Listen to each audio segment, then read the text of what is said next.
한국 개신교의 첫 순교의 피를 흘린 선교사가 27살의 토마스 선교사입니다. 그가 조선의 셔먼호를 타고 1866년 8월 평양 대동강변에 도착을 했을 때 무력 충돌이 발생했습니다. 대동강변에 좌초된 셔먼호 위에서 사력을 다해서 저 강가로 책을 던지는 사람이 있었습니다. 그가 바로 토마스 선교사였습니다. 그는 마지막 남은 한 권의 성경책을 가슴에 품고 강물로 뛰어들어 있고, 그리고 조선군에게 생포가 되었습니다. 차단 임무를 맡은 당시 박춘곤이 칼을 빼서 토마스의 목을 치려는 시간에 자기 가슴에 품고 있던 이 성경책을 바로 박춘곤에게 줬습니다. 훗날에 토마스 선교사의 목을 쳤던 박춘곤은 평양교회의 장로가 되었습니다. 그가 준 성경책을 뜯어서 벽지를 바른 박용식의 집은 놀다리 교회의 예배 초소가 되었어요. 비록 조선 땅을 밟아보지도 못한 채 27살의 순교의 피를 흘리면서 이 땅에 뿌려준 토마스 선교사였지만, 그가 뿌린 이 복음이라는 생명의 씨앗은 오늘날 우리 한국인의 가슴 속에, 이 한국의 민족 복음화에 뿌리가 된 겁니다. 여러분, 이것이 우연입니까? 아닙니다. 성령의 역사입니다. 이 성령의 역사 속에 하나님의 숨은 손길이 함께 했던 거예요. 119년 전 우리 민족은 일본의 나라를 빼앗겼습니다. 희망을 잃은 암울한 역사의 시대였어요. 이런 역사의 현장에 성령의 바람이 불어왔습니다. 그게 바로 1907년 장대현 교회에서 일어났던 일주일간 계속 사경회를 하는데 성령이 역사하기 시작했어요. 선교사들이 벌떡 일어나서 민족적 우울감에 사로잡혀서 조선인들을 무시했던 우리의 죄를 용서해달라고 울며 회개를 했고, 목사들은 양떼들을 잘 돌보지 못했노라고 회개를 했습니다. 온 교회가 성령의 감동이 일어났고 성령의 역사가 일어났고 회개운동이 일어나기 시작했던 겁니다. 그 당시에 모든 사람들에게 존경받던 길선주 장로님이 그 예배 시간에 일어나서 나는 아간 같은 사람이라고 공개적으로 자기를 죄를 회개했어요. 친구가 죽어가면서 200판의 돈을 자녀에게 크면 주라고 맡겨줬는데 100판을 내가 띄어먹고 100판만 전해줬다는 거예요. 나는 아간 같은 사람이라고 울면서 회개를 했어요. 이 회개의 도화선이 되어서 수많은 사람들이 밤을 희생하면서 자신의 죄를 통회하고 회개하고 자복했던 거예요.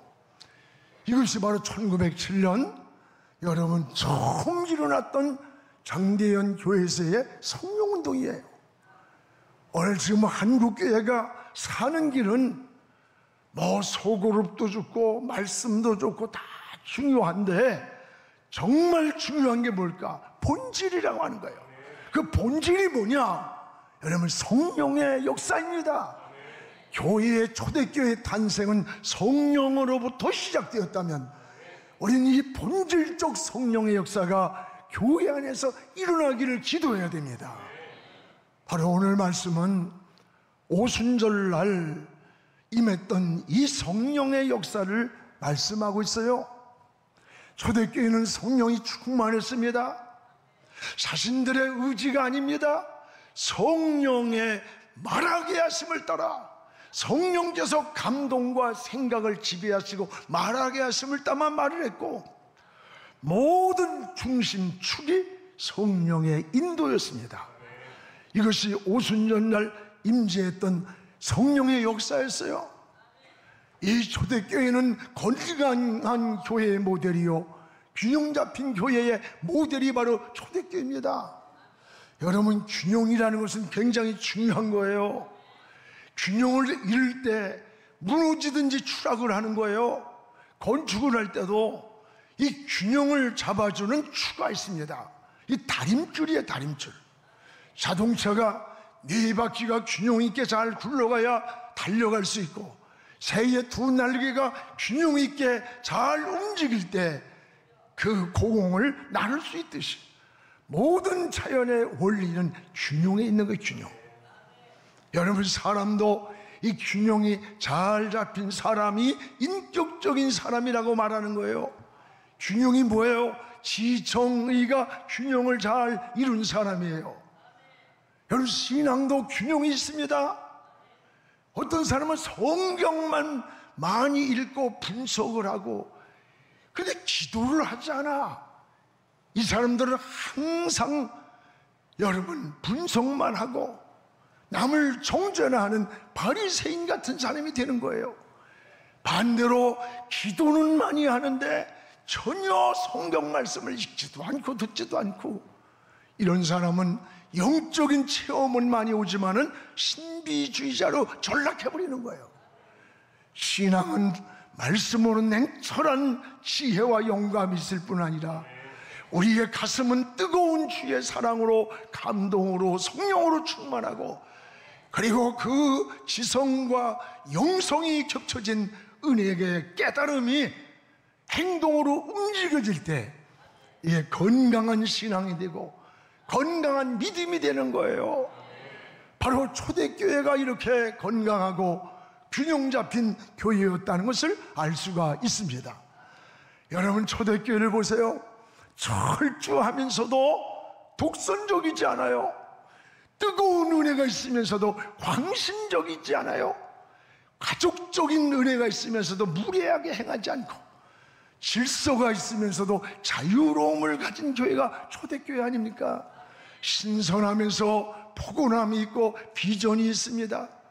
내 중심이 아니라 하나님이 중심이 되어 있습니다. 이웃과 더불어 나누고 교육하고 훈련이 잘 된 교회입니다. 이것이 오순절 이후의 초대교회의 모습이에요. 그래서 우리 교회의 목회도 초대교회를 롤 모델로 목회, 균형 목회. 우리 교회 목회 철학이 뭐냐 하면 균형 목회입니다. 그건 제대로 하는 사람이에요. 여러분, 오늘 초대교회처럼 이렇게 건강한 교회, 균형 잡힌 교회가 우리 영혼교회가 되기를 끊임없이 추구하고 기도하시기를 축복합니다. 오늘 여기에 무엇보다도 초대교회는 따라합시다. 회개로부터의 변화. 초대교회는 변화가 확실했는데 그 변화가 어디서 왔느냐? 회개로부터 일어난 변화였습니다. 말씀을 들었습니다. 말씀이 가슴에 찔려오고 부딪혀올 때에 오늘 사도행전에는 두 가지 반응이 나타나요. 하나는 사도행전 오늘 본문에 나오는 37절부터 40절을 보면 베드로의 설교가 나옵니다. 여러분, 베드로의 설교를 들을 때 그들은 마음에 막 찔려왔어요. 그럴 때 어찌할꼬 하면서 가슴을 치면서 회개를 했어요. 그들에게 성령의 불이 임했습니다. 은혜가 임했습니다. 하나님의 역사가 일어났던 거예요. 이게 여러분 오늘 사도행전에 나타난 역사예요. 찔림이라는 게 뭡니까? 여기에 마음의 감동을 말하는 거, 감동. 여러분, 깨달음이에요. 돌이키라고 하는 성령이 주시는 사인을 말하는 겁니다. 우리가 잘못할 때 마음속에 느끼는 가책이에요. 여러분, 짐승은 아무리 영리해도 찔림이 오지 않습니다. 가책이 오지 않습니다. 정신과 영혼과 인격을 가진 사람만이 들을 수 있는 양심의 소리요, 영혼의 소리요, 인격 속에서 들려오는 하나님의 소리가 바로 찔리는 거예요. 우리는 늘 말씀 속에서 찔림이 와야 돼요. 깨달음이 와야 돼요. 감동이 와야 돼요. 그래서 우리의 삶의 변화가 와야 돼요. 오늘 이런 찔림이 올 때 41절에 이날의 마음이 찔릴 때 회개하며 어찌할꼬 뉘우치면서 하나님께로 돌아온 사람이 하루에 3,000명이야 돼요. 3,000명이 세례를 받고 예수님을 영접했던 거예요. 놀라운 역사입니다. 또 하나는 사도행전에 나타난 여러분 마음의 찔림의 반응이 있어요. 사도행전 7장 51절에서 53절에 보면 스데반이 한 설교입니다. 이 설교 내용은 베드로가 했던 설교나 똑같은 내용이에요. 십자가에 대한 설교였고, 그리고 부활에 대한 설교였고, 그들의 마음은 똑같이 찔려왔다고 했어요. 말씀을 듣고 찔려왔는데 무엇을 문제나 그 반응이 전혀 달랐어요. 오늘 스데반이 똑같은 설교를 했지만 마음이 찔려왔던 그 시대에 거기에 있던 바리새인 서기관 이들은 찔려올 때 회개한 것이 아닙니다. 사도행전 7장 54절에 보면 이를 갈았다. 이를 찔려올 때 이를 갈고 받아들이질 않았어요. 57절에 귀를 막았어요. 복음을 거부했어요. 58절에 스데반을 돌로 쳐 죽였어요. 여러분, 지금 베드로의 설교나 스데반의 설교가 내용은 십자가와 부활을 증거하는 설교였고, 우리가 주님을 십자가에 못 박은 자라고 찔려올 때에 어찌할꼬 할 때 그들은 회개가 터졌고 성령이 임했고 하나님의 나라의 일꾼이 되었어요. 그러나 그것을 두고 귀를 막고 이를 갈았던 인간들은 여러분, 나라에서 디아스포라 나라를 빼앗기고 돌 하나 남지 않고 무너질 뿐 아니라 2000년 동안 나라를 잃고 방황하고 600만이 히틀러에게 살해당했던 비참한 말로로 결과가 나타난 거예요. 오늘 여러분, 이것은 말씀을 들으면서 말씀을 믿음으로 듣느냐, 내 이성과 지성과 내가 가진 기준과 감정으로 듣느냐의 차이예요. 데살로니가 교인들은 말씀을 들을 때에 들은 게 아니라 받았다는 거야. 받을 때 그 속에서 역사하는 능력이 나왔다 그랬어요.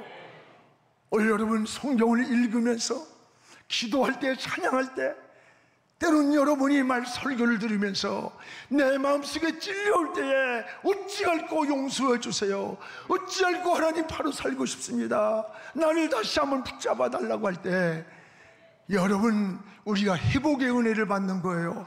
일어나는 거예요. 하나님과 관계가 회복되는 거예요. 교제가 맺어지는 거예요. 이게 영적인 사람의 삶인 겁니다.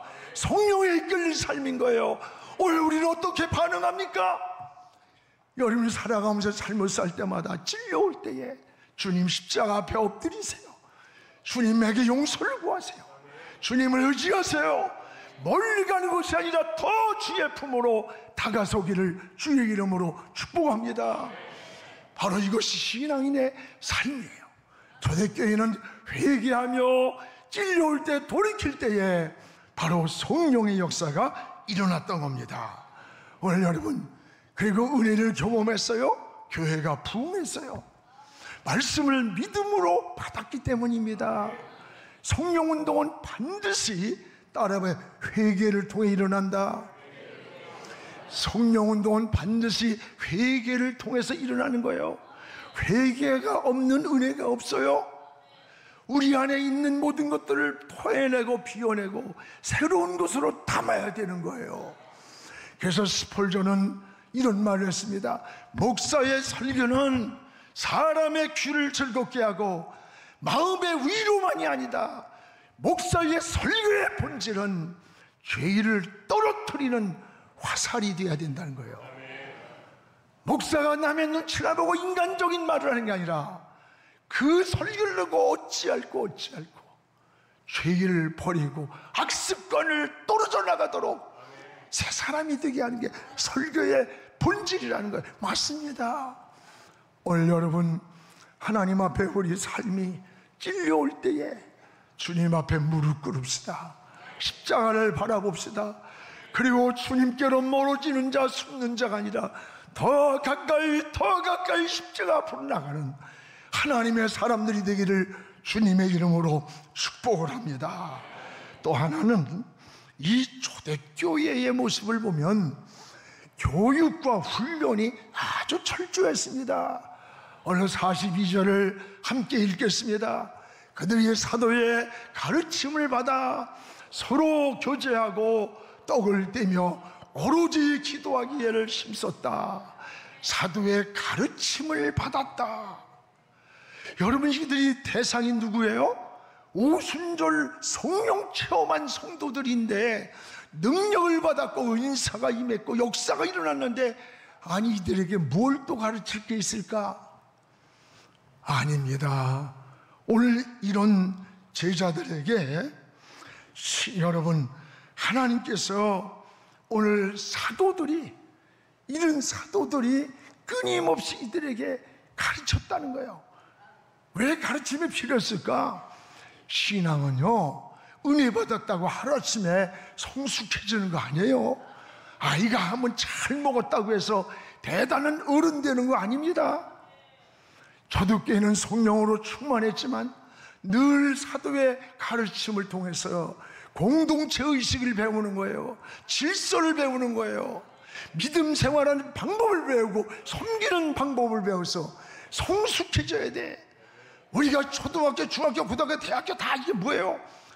아무것도 아닌 것 같지만요, 성숙하게 우리 삶을 만들어주는 거야. 영적 생활도 똑같습니다.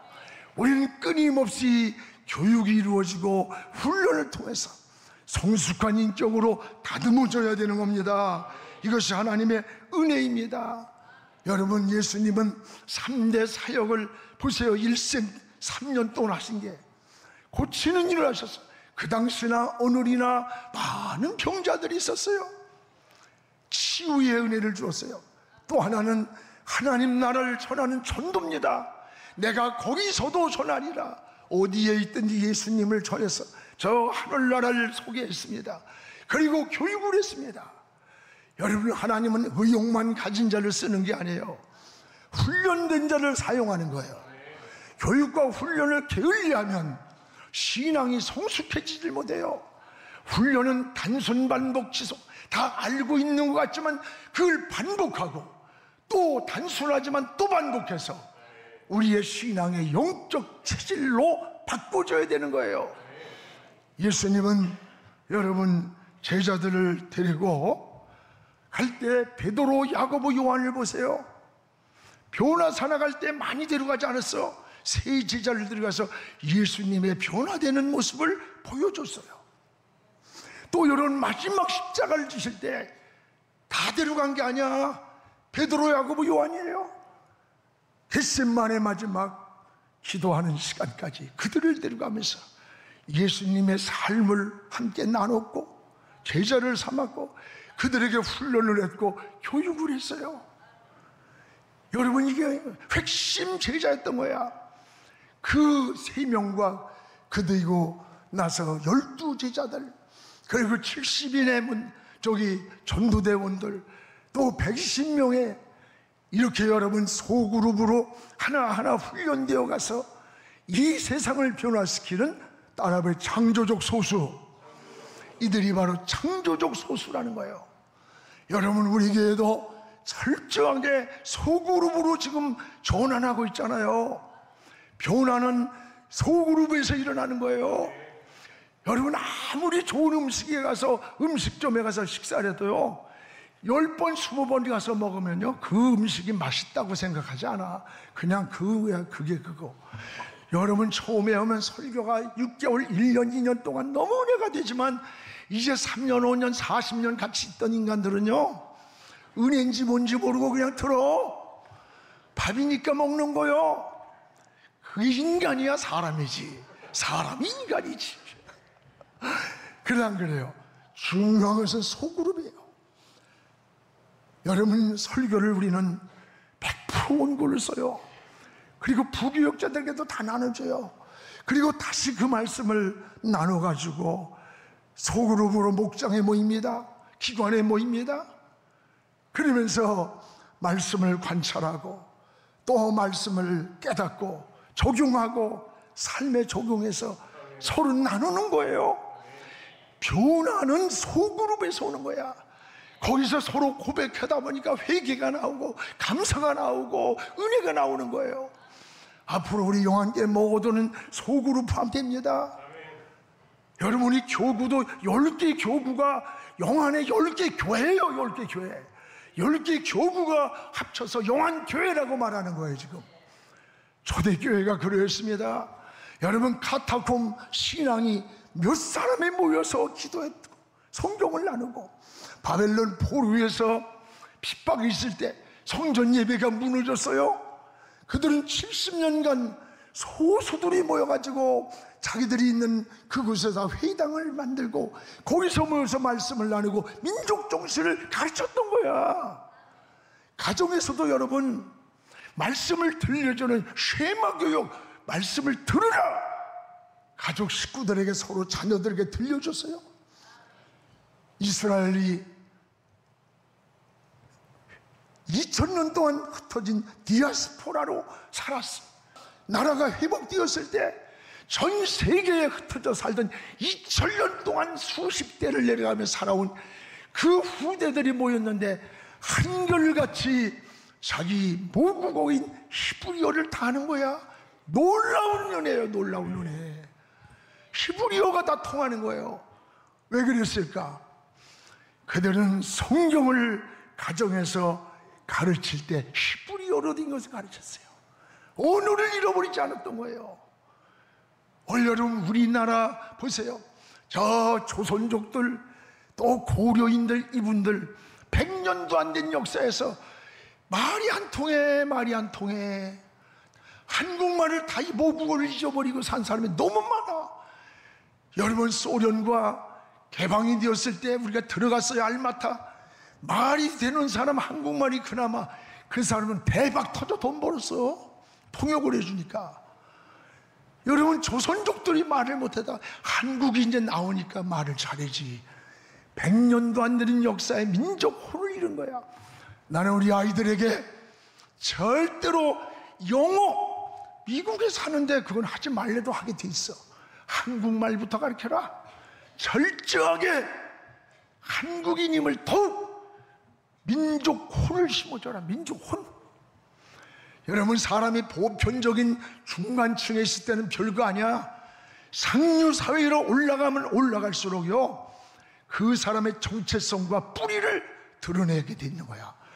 우리나라에서 아무리 잘한다 할지라도 한국계 미국인이라고 말하지 미국 사람이다 말 안 해요. 이걸 알아야 돼. 이걸 제대로 자녀를 교육해야 돼. 앞으로 우리 교회에서 인재를 키워낼 겁니다. 좀 여러분들 헌금도 하고 말이야. 좀 그래, 짱 맞추고 움켜잡고 그러지 말어. 뭐 죽을 때 관아에 가는 건데 뭘 그렇게 따져. 여러분, 우리의 의식이 바뀌어야 돼요. 기도만 뻔들으면 안 돼. 입술로만 고백하면 안 돼요. 가슴 속에 다음 세대를 생각하고 민족을 생각하고 인재를 키우고 주님 앞에 서는 날 내가 무엇이라고 대답할 수 있는지, 대답할 말이 있습니까? 나의 인생을 결산할 때 충성한 것이 얼마나 있는지, 주님 앞에 내놓을 것이 얼마나 많은지, 잘했다 충성된 종이라고 대답을 받을지, 아니면 불충한 자라고 할지, 너 무엇하다 왔느냐고 하면 뭐라고 대답해야 할지, 난 내 자신의 스스로 많이 느꼈어요. 제가 한 3주 전에, 사실 여러분께 다 알지 못하기도 하지만 갑자기 가슴 통증이 너무 심해서 병원으로 가서 중환자실에 가서 심장 시술을 받았어요. 중환자실에서 며칠을 있으면서 내가 여기서 멈춘다면 목사로 살아온 시간들이 하나님 보기에, 하나님 보시기에 내가 대답할 말이 있나? 너 충성을 다했다고 말할 수 있을까? 부끄러운 것 같아요. 다시 한번 하나님, 내게 일할 기회를 주셨으니 그 시간이 언제인지 모르나 멈출 시간까지 충성된 자로 주님 앞에 결산하는 날, 보고할 말이 분명히 되고 받을 면류관이 분명한 직분답게 주님 앞에 살고 싶습니다. 이 고백을 주님께 그 중환자실에서 많이 눈물을 흘리며 기도했어요. 여러분, 이제 우리는 다시 일어나야 합니다. 우리 교육부 교사들 5명 10명밖에 한 발이 더딥니까? 그들의 영혼을 가슴에 품으세요. 양육하고 돌보고 매일 이름을 부르면서 기도해 보십시오. 하나님이 영감을 줍니다. 지혜를 줍니다. 우리가 하나님의 나라 일은 지식으로 하는 게 아니야, 경험으로 하는 게 아니에요. 하나님께 기도하고 관심을 가지면요, 영감을 줘요. 깨달음을 줘요.